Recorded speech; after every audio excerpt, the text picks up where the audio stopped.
Tampak seorang pria muda tampan, sedang menikmati penerbangannya dalam sebuah pesawat, dari Beijing menuju Shanghai. Tiba-tiba ia merasa terganggu, karena tak jauh dari kursinya, seorang gadis sedang menangis sesenggukan. Si pria memberikan tisu, dan tanpa menoleh, gadis itu pun menerimanya. Setelah tiba di bandara, tampak sang pria masih memperhatikan gadis itu. Sekarang kita ikuti dulu gadis ini, yang ternyata bernama Zhou Yu. Saat ia kembali ke rumahnya, Zhou Yu dikejutkan oleh sang adik, yang bersimbah darah karena melakukan percobaan bunuh diri.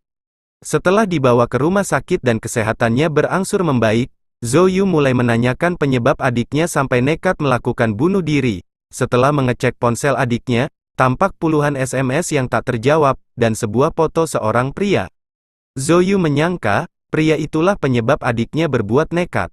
Ternyata, profesi Zhou Yu adalah seorang pengacara. Pagi itu, seperti biasa ia pergi ke kantornya.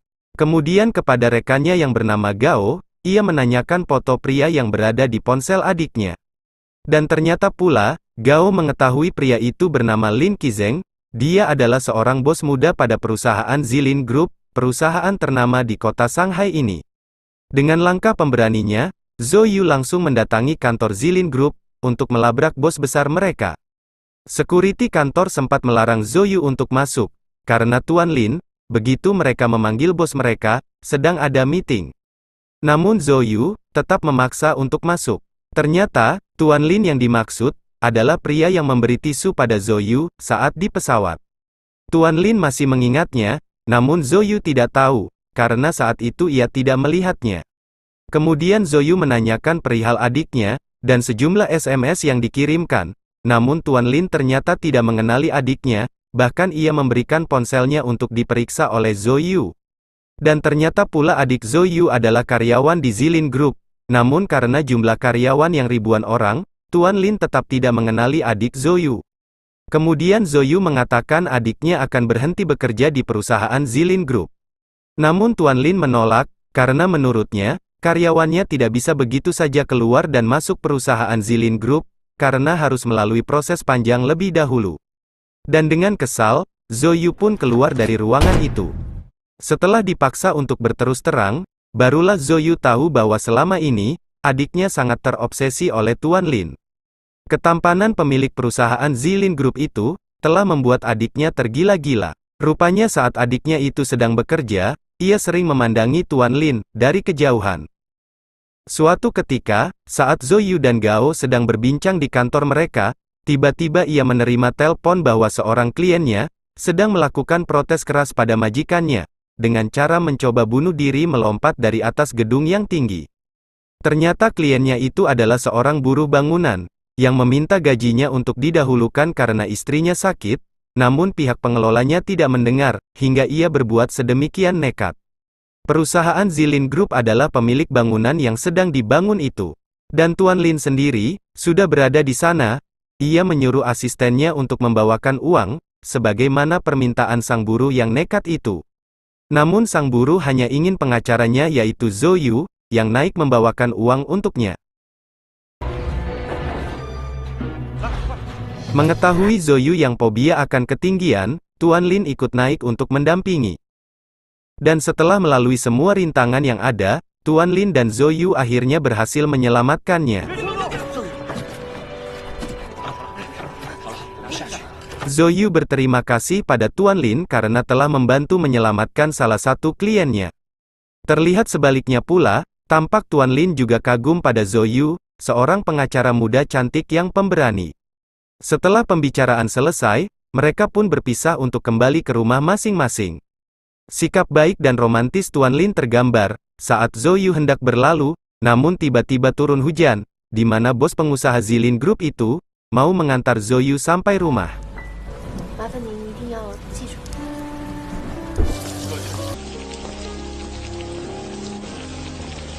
Hari berikutnya, Tuan Lin tampak berada di sebuah bandara, dan ternyata, ia sedang menjemput seorang gadis yang bernama Jian. Dia adalah teman semasa kecilnya, yang baru pulang dari luar negeri. Tuan Lin kemudian mengantarkan Jian ke rumah orang tuanya. Dikabarkan, orang tua Jian dan almarhum orang tua Tuan Lin, juga sudah bersahabat sejak dulu. Tampak Jian sangat kecewa saat Tuan Lin buru-buru pergi, padahal sepertinya ia masih ingin bersama-sama dengan pria ganteng itu. Sementara itu di kantornya Zhou Yu, teman-temannya pada heboh menceritakan kedekatan Zhou Yu dan Tuan Lin pada saat di atas gedung, yang ternyata ditayangkan dalam berita televisi setempat. Teman-temannya pada iri terhadap Zhou Yu, dan menanyakan seberapa gantengnya Tuan Lin.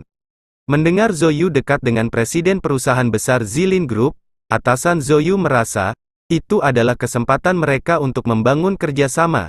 Kemudian ia dan Gao, memohon-mohon pada Zhou Yu, agar menghubungi Tuan Lin, dan mengajukan kantor konsultasi mereka, untuk menjadi badan penasehat hukumnya perusahaan Zilin Group.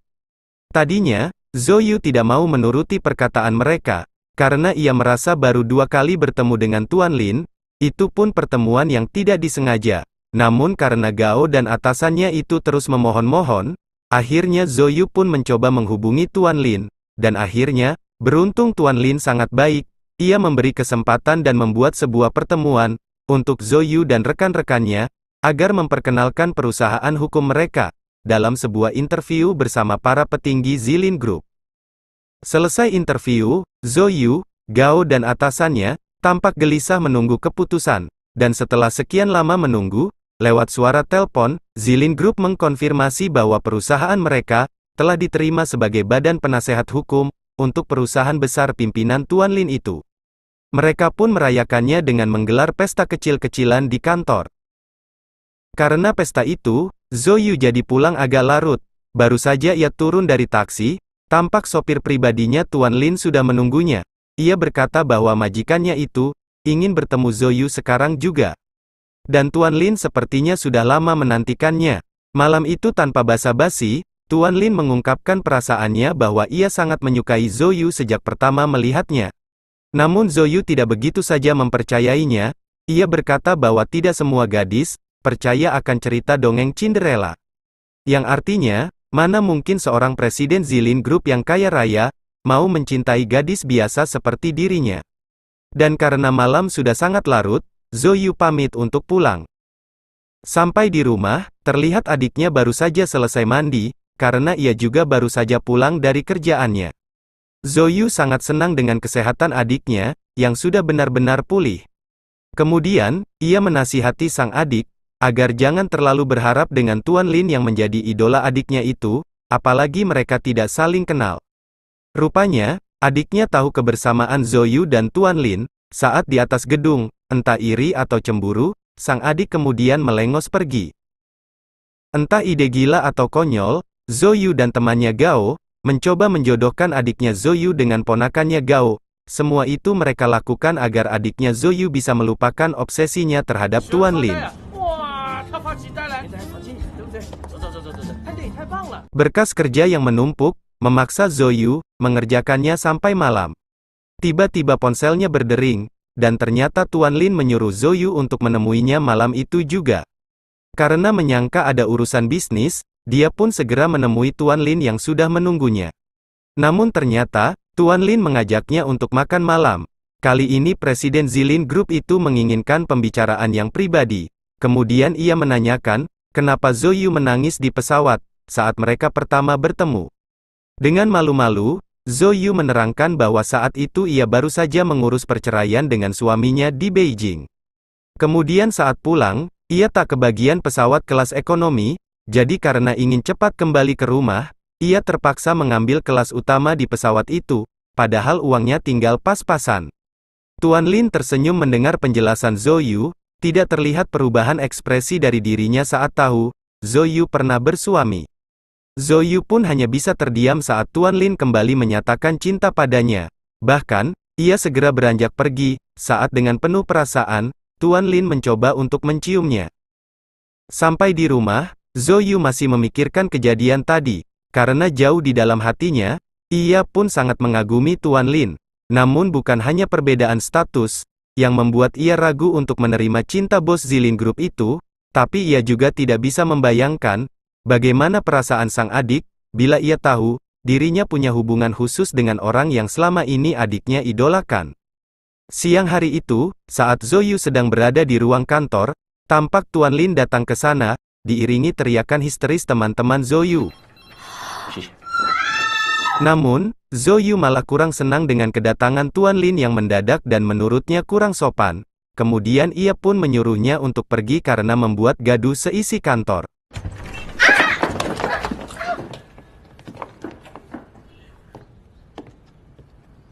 Presiden Zilin Group itu nampak melamun saat kembali ke kantornya.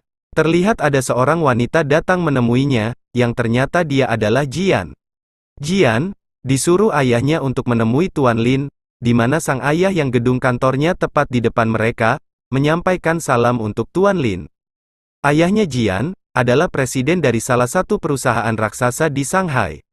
Kemudian, mereka berdua pun menyantap makanan yang dibawakan oleh Jian. Beberapa hari berlalu, saat itu Gao sedang mengantar Zhou ke bandara, karena sebagai badan penasehat, dia akan berangkat bersama tim Zilin Group, untuk pengesahan sebuah perjanjian perusahaan barunya Tuan Lin, di luar negeri.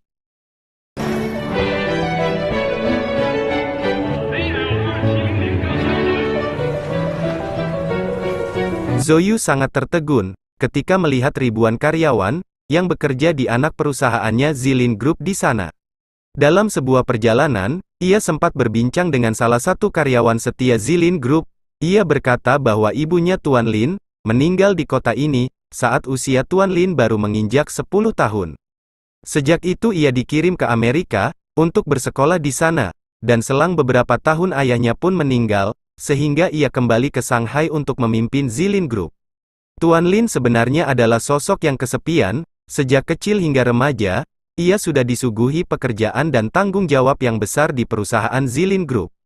Malam itu, Zhou menemukan Tuan Lin di sebuah dermaga. Terlihat ia sedang membakar fotonya sendiri, kemudian abunya ia lempar ke air laut. Menurutnya, itu adalah sebuah persembahan untuk ibunya, yang meninggal tenggelam di pantai itu. Pagi itu adalah hari terakhir mereka di luar negeri. Zhou terlihat sedang menikmati secangkir kopi bersama sopir pribadinya Tuan Lin. Dari percakapan bersama dialah terungkap, bahwa 2 bulan terakhir ini, Tuan Lin sering jauh-jauh ngopi di sebuah kafe di Jalan Wingqi.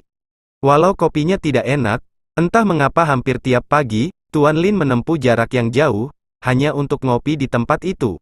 Dan Zhou hanya bisa melongo, karena Jalan Wingqi adalah alamat rumahnya, dan kafe itu terletak tidak jauh dari rumahnya.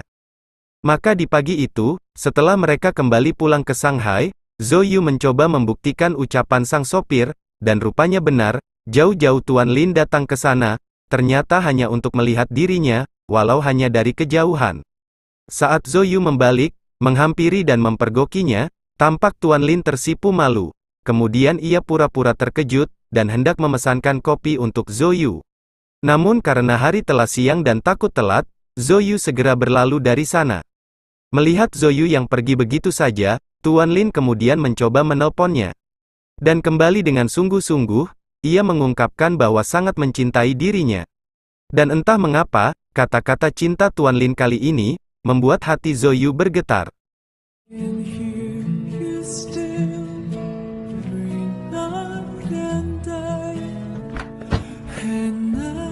Beberapa hari kemudian, Tuan Lin yang sedang berada di Dubai, menelpon Zhou bahwa hari ini, ia akan pulang ke Shanghai, dan ingin sekali bertemu dengannya.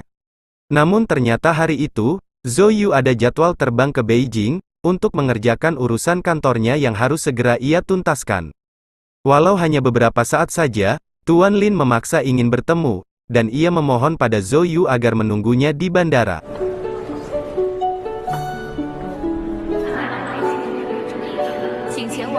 Pesawat yang akan ditumpangi Zhou beberapa saat lagi akan segera take off. Namun Tuan Lin yang katanya sudah sampai di halaman bandara, belum juga terlihat. Dan akhirnya, setelah resah menanti, orangnya datang juga.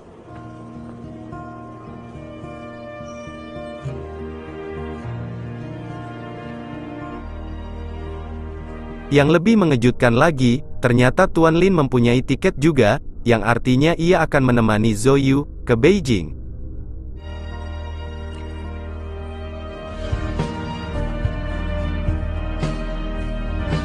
Keindahan kota Beijing menjadi saksi berseminya cinta mereka berdua. Tuan Lin terlihat sangat bahagia, karena kini Zhou Yu sudah mempercayai cinta tulusnya. Saat mengunjungi sebuah pasar tradisional, Zhou Yu membelikan sebuah syal, yang langsung ia kenakan pada Tuan Lin. Menurut Zhou Yu, walau syal dengan harga murah, namun terlihat mewah bila Tuan Lin yang memakainya. Hari berlalu begitu cepat. Pagi itu, Tuan Lin meninggalkan Zhou Yu yang masih tertidur. Tampak sebuah kemeja putihnya Tuan Lin, yang tertinggal, dan digantung di balkon oleh Zhou Yu. Sungguh terasa indah bagi Zhou Yu, saat melihat kemeja itu. Bagaikan melihat Tuan Lin yang seperti menari-nari di tiup angin. Sebuah kartu debit dengan saldo melimpah, Tuan Lin berikan untuk Zhou Yu, yang kemudian Zhou Yu simpan di tasnya. Kembali dalam sebuah perjalanan menuju kediaman Tuan Lin, sopir pribadi yang menjemputnya berterima kasih pada Zhou Yu, bahwa semenjak mengenal Zhou Yu, Tuan Lin tak pernah terlihat sebahagia sekarang ini. Namun, ia juga memberitahu, bahwa tidak ada yang mudah dalam hidup majikannya itu. Tuan Lin juga tak bisa hidup atas kemauannya sendiri, apa yang ia lakukan, seringkali tak sesuai dengan keinginannya. Jadi ia mohon agar Zhou Yu kuat dan bersabar, bahkan, saat Zhou Yu diperlakukan tidak adil. Setelah mendengar penjelasan tadi, Zhou Yu sedikit merasa takut. Namun setelah melihat ketulusan cinta dari Tuan Lin, ia akan mencoba mengerti posisi kekasihnya itu. Terlihat Zhou Yu mengembalikan kartu debit yang telah Tuan Lin berikan. Ia berkata bahwa dirinya, sama sekali tidak menginginkan uang bos Zilin Group itu. Terlihat Tuan Lin semakin sayang, dan tak ingin kehilangan Zhou Yu. Namun baru saja beberapa menit Zhou Yu berada di sana, tiba-tiba pintu rumah ada yang mengetuk. Dan ternyata, Jian lah yang datang. Seperti biasa ia membawakan makanan untuk Tuan Lin. Terlihat Jian tidak percaya, Tuan Lin sedang bersama seorang wanita. Walau Tuan Lin nampak tenang dan memperkenalkan mereka berdua, terlihat Jian sangatlah canggung saat Tuan Lin mengajak keduanya menyantap makanan yang Jian bawa. Hidup seseorang, memang tak selamanya mujur. Suatu hari dikabarkan, kakak dari Tuan Lin, sengaja menyelewengkan dana Qilin Group hingga 80%. Sebenarnya, telah 2 kali sang kakak gagal dalam pengelolaan anak perusahaan di luar kota. Namun kali ini, kerugian Qilin Group sangatlah besar, hingga saham dan keuangan di seluruh cabang, menjadi kolaps. Tuan Lin terlihat sangat marah, beruntung Zhou Yu selalu dapat menjernihkannya. Dan untuk menutupi kebutuhan keuangan perusahaannya, Tuan Lin berpamitan pada Zhou Yu, untuk pergi ke luar negeri, menemui relasi dan teman perusahaannya untuk meminjam uang. Ternyata, Tuan Lin masih bisa bersenda gurau pada Zhou Yu, di tengah kemelut yang melanda perusahaannya. Di sisi lain terlihat, Gao memberikan sebuah undangan pernikahan pada Zhou Yu. Rupanya dalam waktu dekat, Gao akan segera menikah. Kita lihat Tuan Lin, yang sudah kesana kemari namun tak seperti biasanya, semua relasi dan kolega perusahaannya yang mau menolong dia. Tuan Lin merasa, ada sesuatu yang sengaja ingin membuat dirinya dalam kesulitan. Dan tanpa sepengetahuan Tuan Lin, ayah Jian mencoba bicara secara pribadi kepada Zhou Yu. Dia menyarankan, kalau Zhou Yu benar-benar menyayangi Tuan Lin, maka Zhou Yu harus meninggalkannya, karena Tuan Lin punya banyak hal yang harus ia pertanggungjawabkan, dan Zhou Yu hanyalah sebuah penghalang untuk kesuksesan dan karir Tuan Lin. Seperti saat ini, baru kenal beberapa bulan dengan Zhou Yu, Tuan Lin sudah mengalami kesulitan yang sangat besar. Saat itu, Tuan Lin sudah kembali dan menemui Zhou Yu di kafe Jalan Wingqi. Ia bercerita bahwa dirinya tidak berhasil mempertahankan Zilin Group yang berada di ambang kebangkrutan. Ia bertanya, apakah Zhou Yu akan tetap mencintainya, walau ia jatuh miskin. Dan seperti saat pertama kali bertemu, Tuan Lin memberikan sebuah tisu pada Zhou Yu. Bukan perkataan Tuan Lin yang membuat Zhou Yu makin sedih, tapi apa yang dikatakan ayahnya Jian lah yang terus terngiang di telinganya. Lamunan itu terus terbawa hingga ke kantor, dan hanya tergugah saat Jian datang ke sana, untuk mengajak Zhou Yu bicara.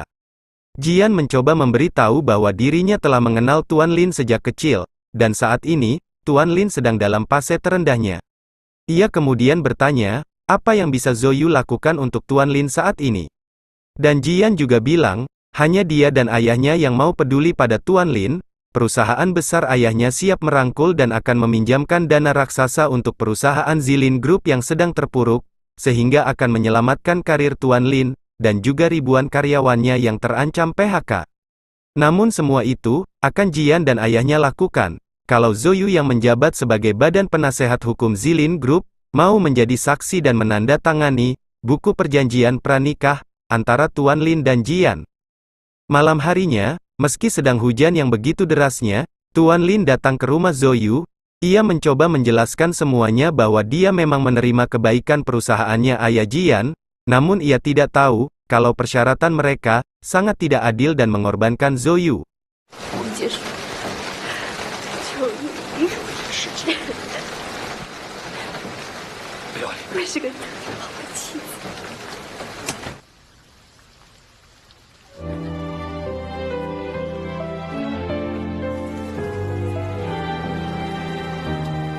Dan cerita mungkin akan lebih rumit, seandainya adik Zoyu menyadari bahwa baru saja idolanya datang ke rumah itu.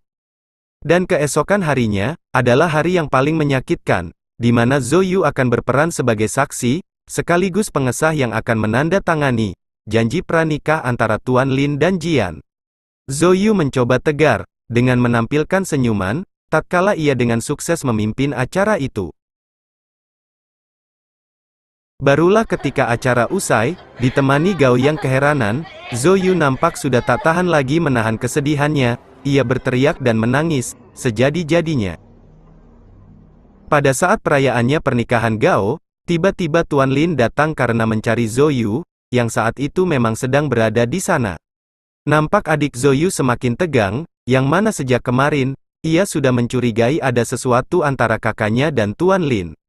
Zoyu terus menghindar dan menjauh, namun Tuan Lin terus mengejarnya, dan tanpa sepengetahuan keduanya, adik Zoyu yang sangat penasaran mengikuti dan mencoba mendengarkan apa yang mereka bicarakan. Menurut Tuan Lin, ia tak mau menikahi Jian, dan dirinya tak bisa hidup tanpa Zoyu.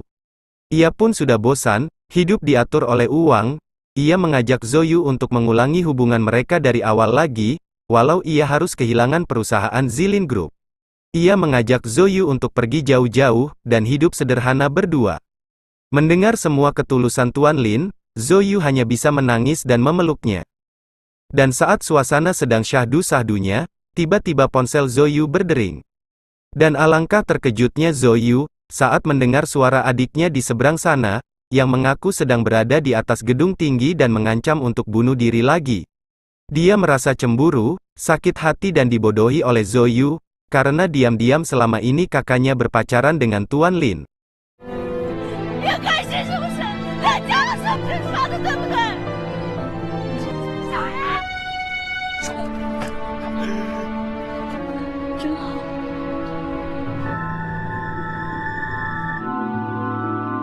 Namun rupanya adiknya selamat, karena para petugas yang menahannya di bawah telah bertugas dengan baik, dia hanya mengalami lemas dan depresi, yang kemudian segera dilarikan ke rumah sakit.